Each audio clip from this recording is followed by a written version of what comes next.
Look, I'll say that the media's irrational hostility towards anything done by President Trump, really done by anyone on the right, but especially Trump, and the reason why I think they are most hostile to him is because he operates on many levels, but he is very good at operating on the emotional level that the media have sort of honed in on over the past 20 years. That part's true. And so they're just absolutely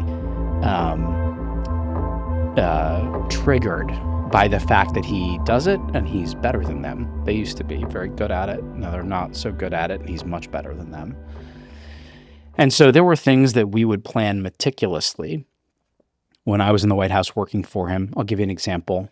And, you know, I'll be respectful in a way that it was not respectful, you know, that was not, I'll extend a degree of respect that was not extended to me by the subject of the story. So I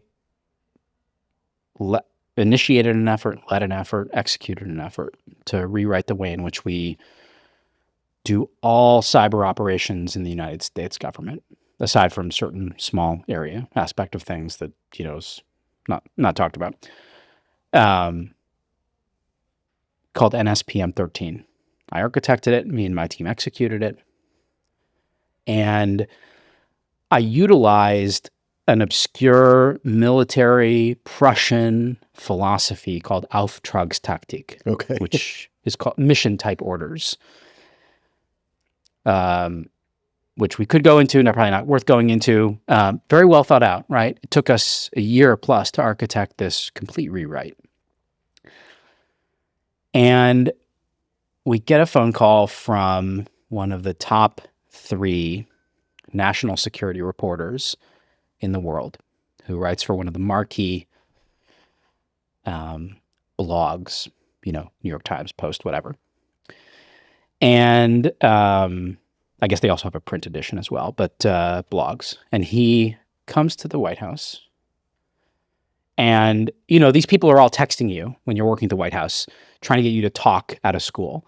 I was very disciplined when I worked for the president. It was always just like, I'm not going to talk to the press. Go talk to the press office. If they want to come have me talk to you, then we'll do that. Yeah, I hate people like that.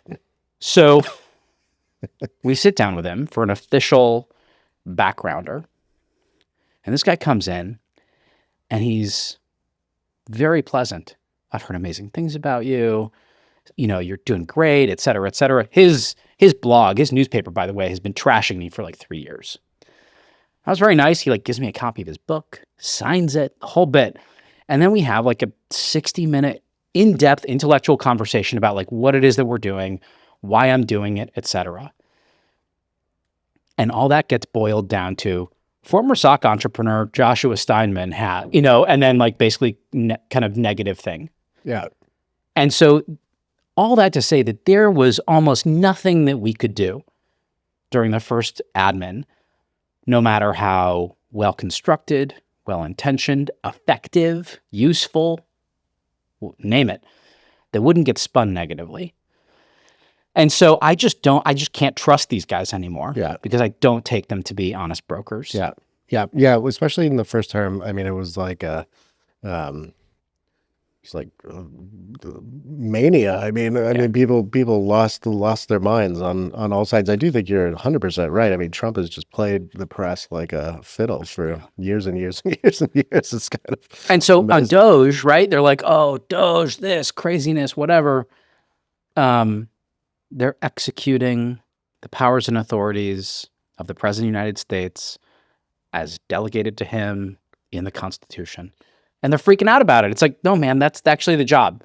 Hire and fire people, you know, spend or cut, or zero, or what, like those are the authorities vested through an election in the President of the United States. I know. I think I was just hopeful that there would be actual like mega reductions in spending. Maybe you're right. Maybe this has to go on for a while. I mean, Congress, you know, is ultimately the entity that has to choose to do that. And I think they need to. I know that there are things that are working on that.